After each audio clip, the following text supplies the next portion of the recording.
Committee Chair, members of the committee, the public, and the HOC team.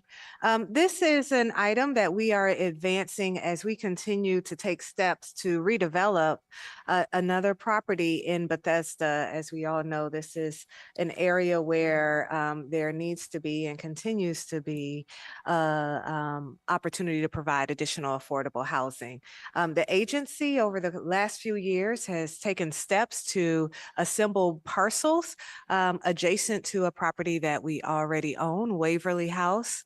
And we are now at the stage where we would like to and need to bring in a development consultant to look through the various possibilities, do due diligence, and provide a feasibility analysis that we could ultimately advance. I want to also just remind you that we have accepted on behalf of the county multiple alternative placement funding agreements where the county has identified this particular parcel as the place where it would like those funds to be utilized. And so we're taking the steps pursuant to those agreements to explore advancing the construction here and development. And I will turn it over to our Vice President of Real Estate, Nihar Shah, for this presentation. Thank you, President Andrews, and good morning, commissioners and those joining us virtually. For the record, I am Nihar Shah, Vice President of Real Estate here at the HOC. And we are here today. We would like to recommend and seeking committee support for the selection of the development consultant for the redevelopment of our Avondale properties in downtown Bethesda. In addition to that, staff requests approval for the feasibility budget and funding to conduct due diligence and feasibility analysis for the site. So staff is recommending the approval of Forefront as the development consultant for the redevelopment of Avondale into a high density mixed income residential development. Due to the unique characteristics of Avondale, HOC would also benefit from this consultant that has extensive experience, not only developing in mid and high rise multifamily developments, but also their depth of work in Montgomery County. Forefront's role will include conducting due diligence and feasibility analysis alongside staff, managing the consultants and the design professionals, and also overseeing the design, entitlement, construction, and lease up of the development. Staff also recommends a limited notice to proceed with Forefront, so just for the initial feasibility work, along with the approval of $550,000, of which $50,000 is set aside as contingency to cover consultant fees, environmental studies, site analysis, surveys, and other related costs. Next slide, please.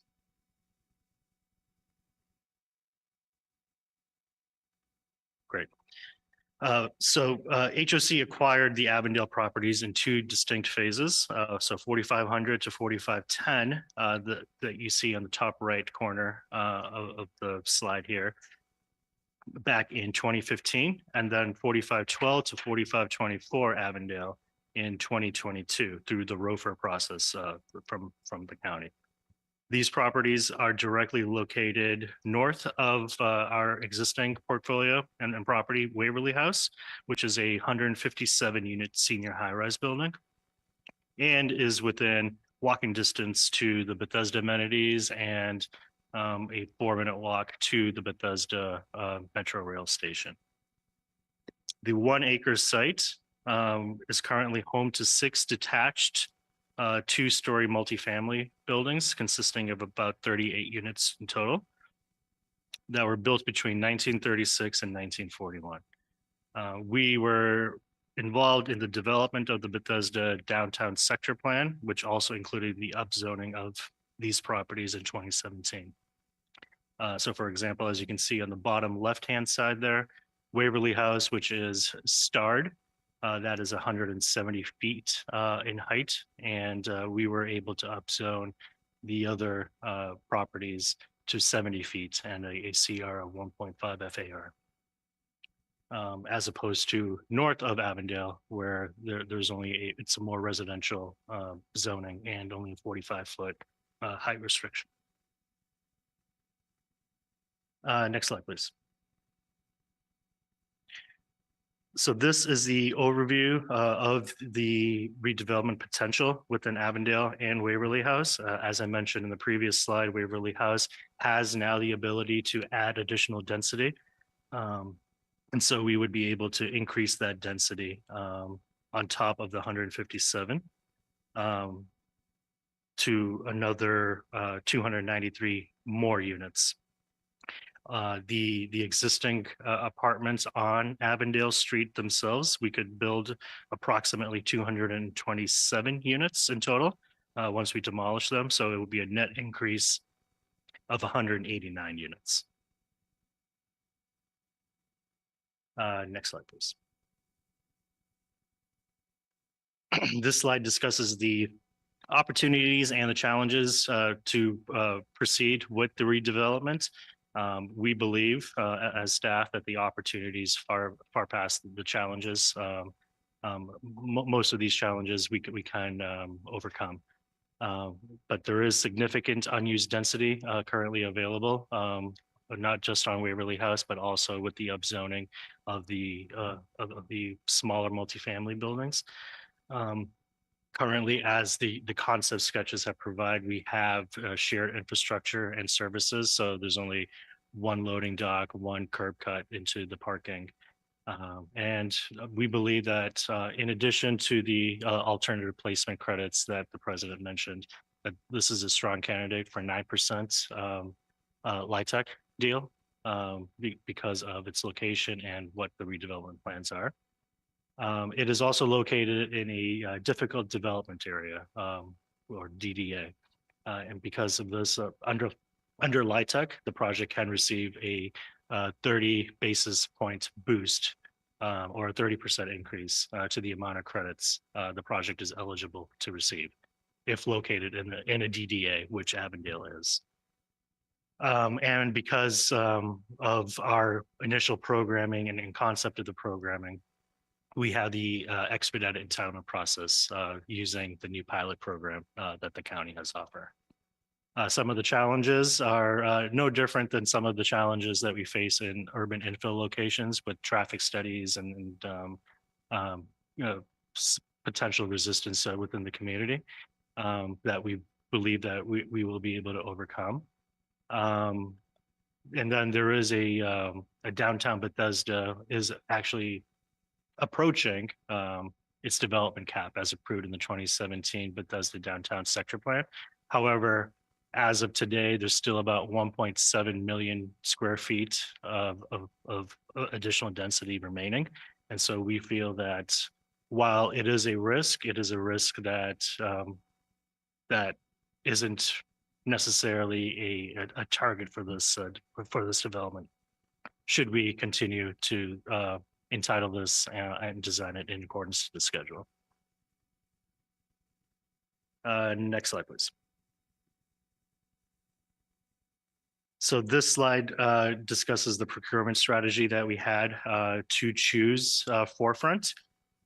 So we issued a task order to the firms within our real estate development and finance consultant pool. And that pool consists of about 5 or 6 developers and owners within the pool, of which 2 submitted proposals. And so the staff interviewed both of them. The first one was Forefront, and the other one was a joint proposal through Align Capital Solutions, Edgemore, and Gyro Lynch.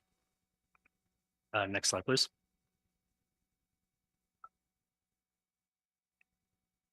This slide proposes or summarizes the evaluation and selection process that staff went through. Proposals were scored on 4 evaluation criteria, as you can see on this deck. It was the offer's qualifications, experience of the firm and the developing high density or residential developments, MFD participation, and then price was at 20 points. From these 4, Forefront earned the highest score, outperforming the joint venture proposal. with its qualifications due to its deeper experience in Montgomery County, as previously mentioned. Its ability to have a more competitive pricing structure than the joint venture proposal, and its ability to commit to a subcontract on the MFD participation. Next slide, please.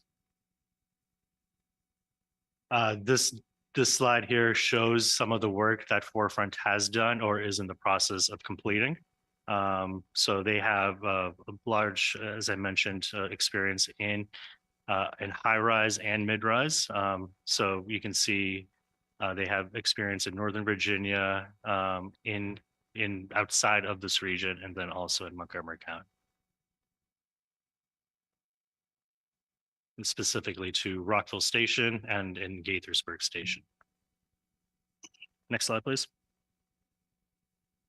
This is the proposed development timeline. And so what staff here is recommending is a 6-month feasibility phase, of which this is where we would have this limited notice to proceed with Forefront, where we would conduct feasibility analysis. We would meet with planning board and planning staff to ensure that our concept is aligned with the overlay district and the downtown plan.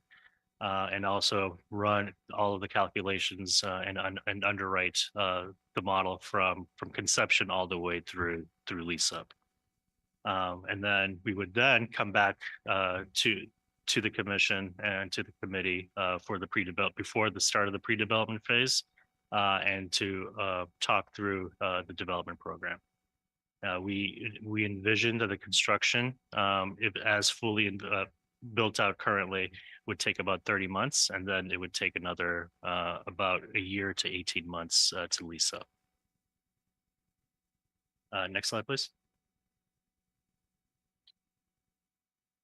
This outlines our request for the $550,000. And so, as I previously mentioned, $120,000 of that, broken up into $20,000 per month for those first 6 months, would be to the development consultant. We are targeting about $50,000 in legal work for zoning and participation in meetings with planning board and staff. And then $130,000 to initiate environmental studies and surveys, and then a concept plan with the architectural team on getting to a conceptual design that we can then underwrite and evaluate before proceeding further. And then we've, as I mentioned, included a 10% contingency for any potential buffers. Next slide, please. Therefore, this slide provides a summary and the recommendations for this item. We would like the approval for the selection of Forefront as the development consultant for the Avondale site, the authorization for the president to negotiate and execute a contract with Forefront based on the terms that we've described, and authorization for the president to execute a limited notice to proceed for the initial feasibility phase, for the first 6 months. And then also the approval for the feasibility budget of $550,000, and to use OHRF for this $550,000. I'd be happy to answer any questions. Thank you. I guess it speaks to how long I've been on the commission now that I was around when we first started consolidating these sites with the idea of potentially getting to this stage and doing this redevelopment. So it's exciting to see. And, I'm grateful to the HOC staff for having the foresight to start putting this together. Going back to the different options that will be considered, I imagine in terms of, how many units we develop and, the inclusion of Waverly House. And I assume that is part of the feasibility study that, and will the recommendation for which option to pursue be brought to us before going forward with. Yes, Okay. the results of the feasibility study would definitely come before the commission as we think through and get approval in regards to what the overall development Yeah. plan should be. Okay. Yes. Yeah. No, I'd be curious to see the different options because, one of the things I recall was there was a lot of discussion at the time, when we were making this decision. And, you identified the challenges and those were, a number of the issues that came up at that time, sort of the challenges of this site. I am encouraged, to hear that we feel that we can overcome those challenges. And so I, will be very interested at that time, when the recommendations are made to see how we do address those challenges. Are we, I guess, is the idea, I did notice that the height restriction for the sites that we have is about 100 feet lower. Is that, do we anticipate just sticking with that sort of step down, or is that anything that we are looking at? So the initial concept that we're envisioning is it would be a different type of construction. So it would be kind of a podium and wood frame to have a less of a construction cost up front. Okay. At 70 feet. And I'll also just say, if you think about it, when we look at our strategy and plan for Wheaton Gateway, when we're abutting a neighborhood, we're thoughtful in regards to the height of that particular high rise. And there are still, while we've done a great job of assembling, we don't own the whole block. There definitely is a row of townhomes and duplexes that are directly across. And you all may recall that there is a school. So it's just thinking about and being friendly to our neighbors and making sure that we integrate ourselves in the community. Yeah, that makes sense. Great. Yeah, and I'm going to confess my own ignorance here because I've always associated Avondale with our missing middle strategy. That's Sandy Spring. Sandy Spring? Sandy Spring, yes. Okay. I've always associated this site with that. One of the things that interested me is that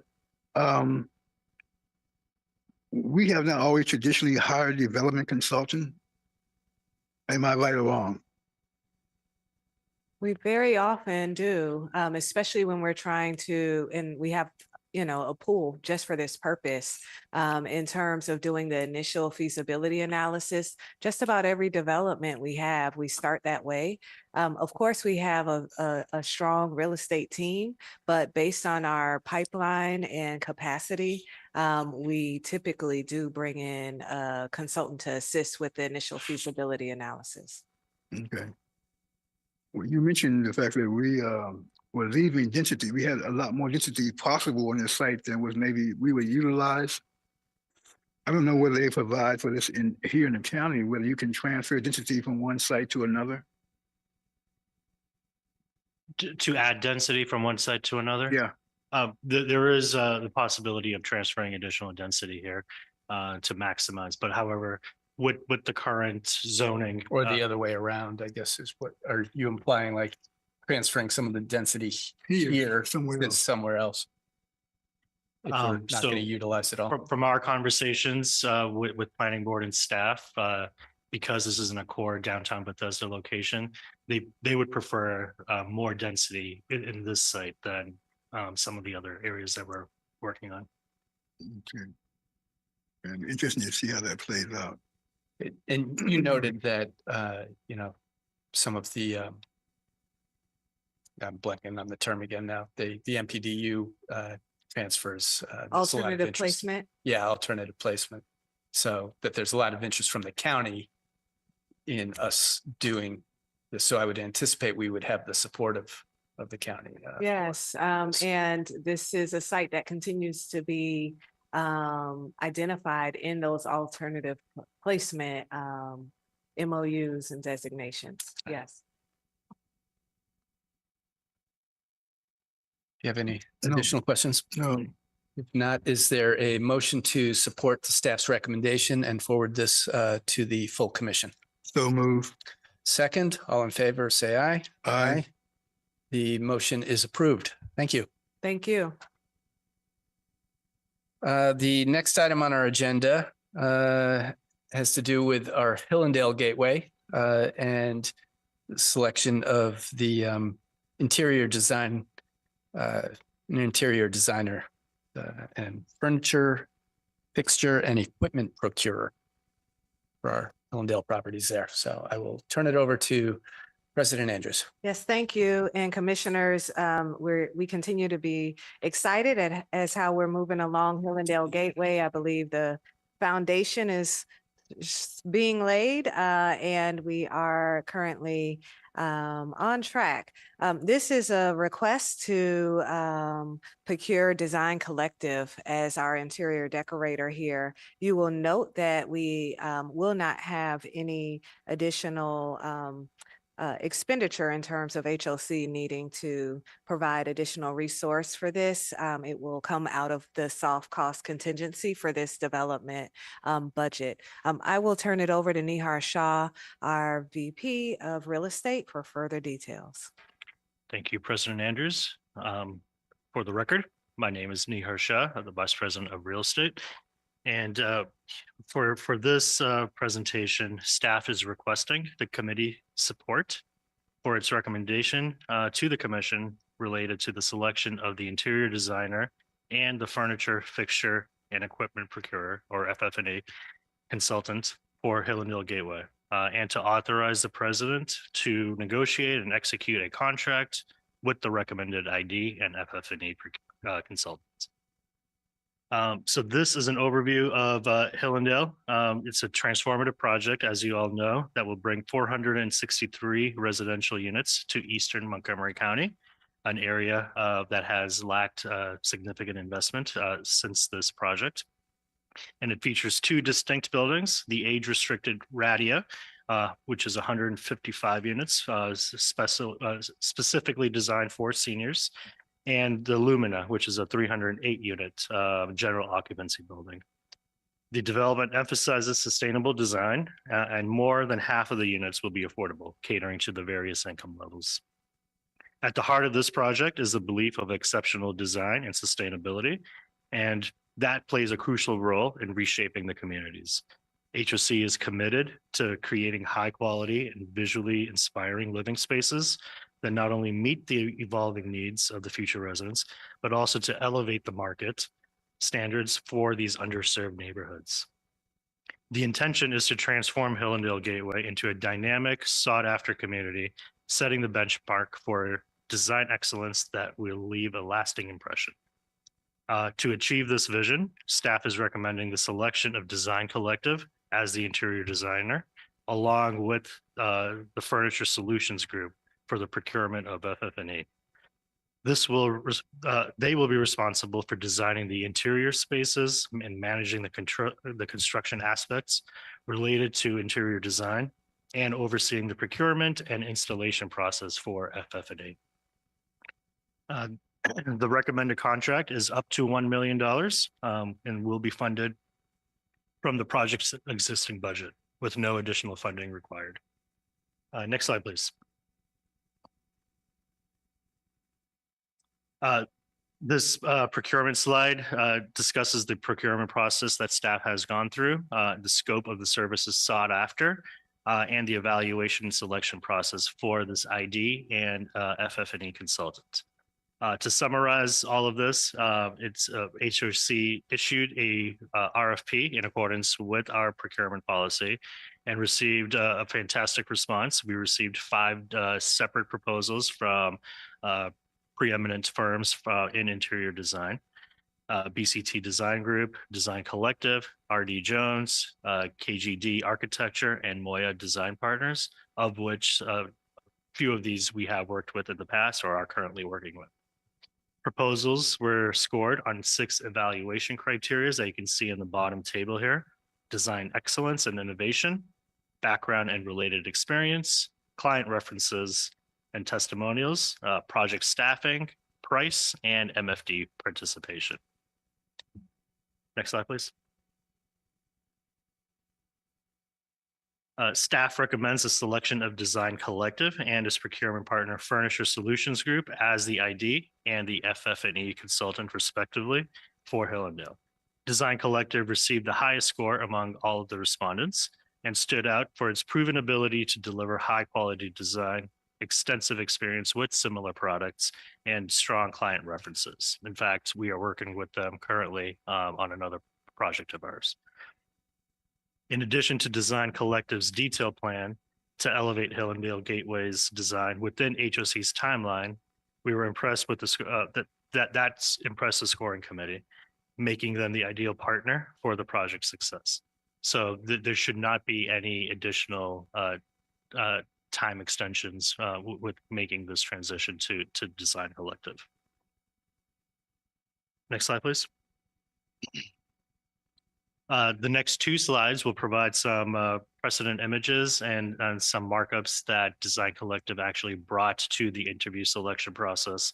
You know, you can really highlight some of the takeaways here with the soft neutral tones, natural surroundings. This is what the preliminary design concept is for the age restricted building for the senior housing piece. And if you move to the next slide, please. This is a similar concept and tonality, but it adds a little bit more vibrancy with some of the brighter colors on the walls. So we did not want to differentiate the senior housing product with the general apartment building. However, we understood that senior housing may require some additional accessibility that Design Collective will be designing during this process. Next slide, please. So in summary, we would like the committee's support to proceed to the commission for the approval of the selection of the Design Collective and its procurement partner, Furniture Solutions Group, as the ID and FF&E consultant for Hillendale, and to authorize the president to negotiate and execute a contract with Design Collective and Furniture Solutions in the amount not to exceed $1 million, which includes the cost of the interior design services, FF&E services, and construction administration services within Hillendale Gateway. Thank you. You have a question, Roy? Yeah, my question goes to only is that why weren't these services included as part of our initial architectural contract? These services were included. The scope of work has since evolved since we started the project. And so in looking at well, first of all, since we started this project many years ago, we've since delivered different properties along the way, the Laureate being one, and we've elevated our expectations in terms of interior decorating and the experience. And we saw how that ultimately has played a strong role in our ability to attract market rate renters. And therefore, this is why we are advancing these recommendations at this time. I'm assuming that this consultant contractor will be working in tandem with our architectural firm. Yes.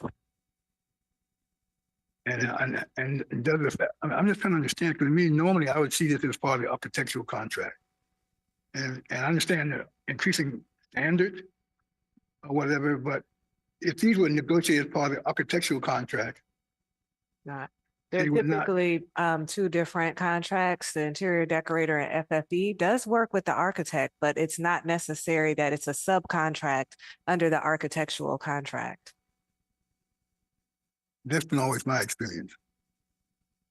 They're separated, for example, with the Laureate, with our different projects, we procure the interior decorator and we go out and have an RFP for that purpose.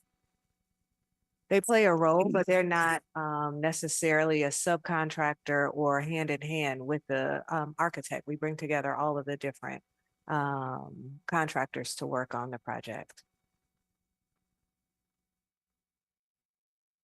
I mean, I don't have any problem with this. I don't know, that's the way I would. Okay, thank you. I don't have any questions. I guess want to express my support though, for HOC setting a high bar for design. And I think it is to our credit that, our affordable units and new developments are, virtually indistinguishable from other market rate buildings. And so, places that anyone would be proud to call home. So, very supportive of setting a high bar for the design work. With that, I will ask whether I can get a motion to support the staff's recommendation and send this to the full commission for approval. Well, I'll make a motion. Also, as part of the motion, because I didn't see it in the presentation, you asked for $1 million. I didn't see a breakdown of how the $1 million was going to be broken out. Right, this, and we can definitely provide that additional detail. It's within the development budget itself, and covered by the contingency costs. It breaks down, of course, for the fees, but also the FF&E. But we can provide that additional detail if it's helpful. That's fine. I will second the motion. All in favor, say aye. Aye. Aye. The motion is approved. The next item on our agenda is the renewal of the contracts for our underwriting team, our bond underwriting team. So I will turn this over to President Andrews. Yes, thank you. Commissioners, as you know, we go through a procurement for our bond underwriters, and we have a pool of underwriters that we use in various transactions. We are advancing a request for a renewal. Our procurement policy requires this particular action to come back before the commission whenever we are going forward with a renewal. And there are no major changes in regards to our recommendations for our underwriters who have all been able to support us successfully in our transactions. I will turn it over to our Vice President of Mortgage Finance, Michael Somerville, to provide additional detail. Thank you, President Andrews. Good afternoon, Commissioners. For the record, my name is Michael Somerville, Vice President of Mortgage Finance. The item we're bringing for you is to approve, as President Andrews indicated, approve the renewal of the contract for the underwriting team, which consists of a senior manager, a co-senior manager, and co-managers in accordance with our current contract and the procurement policy. On April 5th of 2023, the Commission approved the selection of the bond underwriters to provide underwriting services for a new contract term, which was initially for 2 years, with an additional 1 year renewals for a maximum, 2 1-year renewals for a maximum of 4 years. The initial 2-year term expires on May 28th of 2025. The following bond underwriters were approved to act as HOC's bond underwriting team with the following roles: Bank of America as the senior manager, PNC Capital Markets as a co-senior manager, Jefferies LLC as a co-manager, Morgan Stanley as a co-manager, RBC Capital Markets as a co-manager, TD Securities as a co-manager, and Wells Fargo Company as a co-manager. The staff has been satisfied with the services that the members of this bond underwriting team have provided us, and we're recommend extending the contract for the additional 1-year term to through May 28th of 2026. And I'll open up to any questions you may have. Are there any questions? No. Not, I will accept a motion to support the staff's recommendation to renew these contracts and send them to the full commission for approval. I second that with the comment that I think my experience in dealing with this whole team has been excellent. We've got an excellent team. They've done, I think, an excellent job of representing us in bond transactions and those I've sat through. And I just wanted to say I think it's a very worthwhile extension. I'll second the motion. All in favor, say aye. Aye. Aye. Motion is approved. Thank you. The final item on our open agenda today is the renewal of the bond counsel contract with Kutak Rock. I will turn this over to President Chelsea Andrews. Thank you. And in similar accord, our procurement policy requires renewals of our legal counsel, our bond legal counsel to come before the commission. We have had a really positive relationship with Kutak Rock since April of 2017. And so they're very intimately aware of our agency and able to provide us with good representation. We are requesting a renewal. I will turn it over to our VP of Mortgage Finance again, Michael Somerville, to provide additional details. Right. Thank you, President Andrews. For the record, Michael Somerville, Vice President of Mortgage Finance. On March 2nd of 2022, the commission approved the selection of Kutak Rock to serve as bond counsel for a renewed contract term, initial term of 3 years with 2 one-year renewals for a maximum contract term of 5 years. The contract term commenced on April 20th of 2022, and the initial 3-year term is set to expire on April 20th, 2025. Kutak Rock has possessed the expertise in the complex areas of mortgage finance and continues to provide a high level of professionalism and industry expertise to the commission.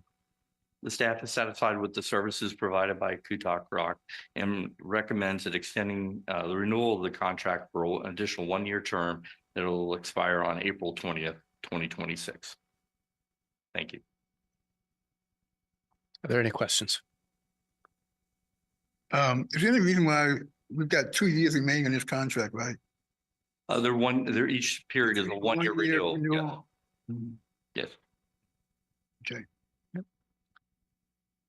Yeah, my understanding is that Kutak Rock has, brought us some very creative and constructive deals. So happy to support this. Is there a motion to support the staff's recommendation and renew the contract with Kutak Rock as current bond counsel? So move. Second, all in favor, say aye. Aye. Aye. The motion is approved. Thank you. Thank you. That being the final, are there any other items to come before us on this Not at open this agenda? time. Okay. Pursuant to section 3-305B and D of the general provisions article of the annotated code of Maryland, I move to adopt the written closing statement dated March 5, 20. Is that right? March 5, 2025? Okay.